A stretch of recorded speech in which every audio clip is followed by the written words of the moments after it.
भानगढ़ का किला एक ऐसा किला जिसकी पहेली आज तक अनसुलझी है।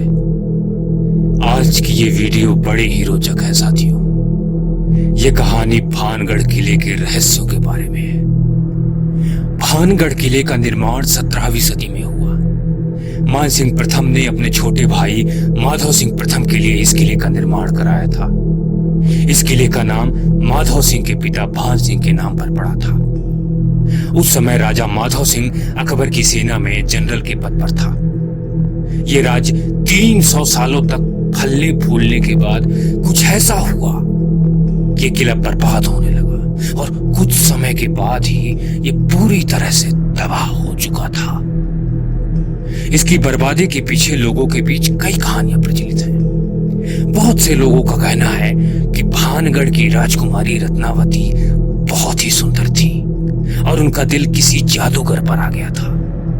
उसके बाद जादूगर ने राजकुमारी को अपने वश में करने के लिए काला जादू किया, किंतु किसी कारण से वो खुद ही उस जादू का शिकार बन गया और मर गया। जादूगर मरने से पहले भानगढ़ की बर्बादी का श्राप दे देता है, जिसके कुछ समय बाद ही भानगढ़ पड़ोसी राज्य अजबगढ़ से लड़ाई में हार जाता है और पूरी तरह से तबाह हो जाता है। इस किले की बर्बादी पर लोगों की अलग अलग मान्यताएं हैं। इन कहानियों में दो कहानियां बहुत प्रसिद्ध हैं। पहली, राजकुमारी रत्नावती की खूबसूरती के कारण भानगढ़ के तबाह होने की कहानी, और दूसरी ऋषि बालूनाथ की बात न मानने से भानगढ़ के तबाह होने की कहानी।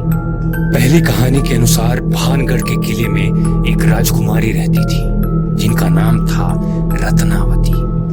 रत्नावती इस राज्य में सबसे खूबसूरत महिला के रूप में जानी जाती थी। इनकी खूबसूरती की चर्चा आसपास के सभी राज्यों में होती थी। इनकी खूबसूरती के कारण हर कोई इनको देखना चाहता था। जब इनकी उम्र 18 वर्ष की थी तभी से इनके लिए विभिन्न राज्यों से राजकुमारों के रिश्ते आने लगे थे। एक बार राजकुमारी अपनी सहेलियों के साथ भानगढ़ बाजार घूमने गई थी। पूरे बाजार में कपड़ों, चूड़ियों तथा अन्य सभी दुकानों पर घूमने के बाद वो एक इत्र की दुकान पर पहुंची। राजकुमारी को इत्र बहुत पसंद था, इसलिए वो इत्र की दुकान पर रुक गई। एक इत्र को पसंद करने के बाद उसको महल में भेजने को कहा। राजकुमारी से थोड़ी ही दूर पर एक व्यक्ति खड़ा था। उसका नाम था सिंधिया सेवड़ा, जो उस वक्त का सबसे बड़ा तांत्रिक था, जो राजकुमारी को एकटक निगाहों से देखे जा रहा था। उसे पहली नजर में राजकुमारी रत्नावती से प्यार हो गया। वहां से जाते वक्त राजकुमारी ने उसकी तरफ ध्यान भी नहीं दिया, इसलिए तांत्रिक गुस्से से लाल हो गया। राजकुमारी रत्नावती का प्यार पाने के लिए उस तांत्रिक ने एक योजना बनाई। उसने इत्र की दुकान पर जाकर इत्र की बोतल पर काला जादू कर दिया, जिसको राजकुमारी रत्नावती ने खरीदा था। उसने अपने वशीकरण मंत्र उस बोतल पर कर दिया था, जिससे जो भी उस इत्र को लगा था वो उस तांत्रिक के वश में हो जाता। लेकिन राजकुमारी रत्नावती को इस बात का पता चल गया और उन्होंने उस इत्र की बोतल को एक चट्टान पर फोड़ दिया। वो चट्टान लुढ़कते हुए तांत्रिक के ऊपर जा गिरा, जिससे उसकी मृत्यु हो गई। लेकिन उस तांत्रिक ने मरते समय पूरे भानगढ़ को श्राप दे दिया कि कुछ ही दिनों में पूरा भानगढ़ तबाह हो जाएगा। यहाँ उपस्थित सभी लोग मारे जाएंगे। तांत्रिक के मरने के कुछ ही महीनों बाद भानगढ़ और अजबगढ़ राज्य के बीच युद्ध होता है, जिसमें भानगढ़ की हार हुई और वहां के सभी व्यक्ति मारे गए, और जिसमें राजकुमारी रत्नावती की भी मृत्यु हो जाती है। इसके बाद पूरा भानगढ़ सुनसान हो गया। लोगों का मानना है कि वहां पर मारे गए लोगों की आत्माएं आज भी भटकती हैं। इसीलिए भानगढ़ किले को बुधा किला भी कहा जाने लगा है। कहानी नंबर 2, जहां आज भानगढ़ का किला उपस्थित है, उससे कुछ दूरी पर एक ऋषि मुनि की कुटिया हुआ करती थी, जिसमें ऋषि बालूनाथ रहते थे। भानगढ़ किला बनवाने से पहले राजा भगवंत दास ने अपने किले के निर्माण की योजना ऋषि को बताई।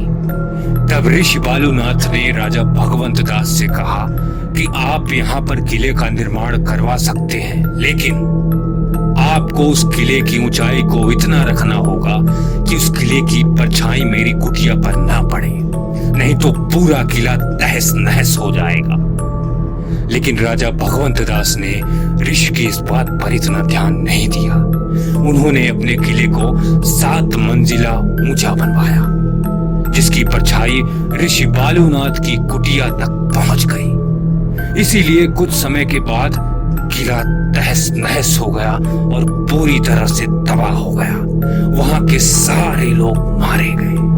भानगढ़ किले की किसी भी कहानी का कोई प्रमाण नहीं मिलता है, लेकिन वहां के मूल निवासियों के अनुसार आज भी शाम होने के बाद भानगढ़ किले के गलियारों में इंसानी आवाजें सुनाई देती हैं। वहां के नर्तकियों की हवेली से घुंघरू की आवाजें आती हैं। लोगों का मानना है कि रातों में राजा अपने दरबार में आज भी फैसले सुनाते हैं। कहा जाता है कि जो भी भानगढ़ किले में रात को रुकता है वो या तो मृत पाया जाता है या फिर पागल हो जाता है।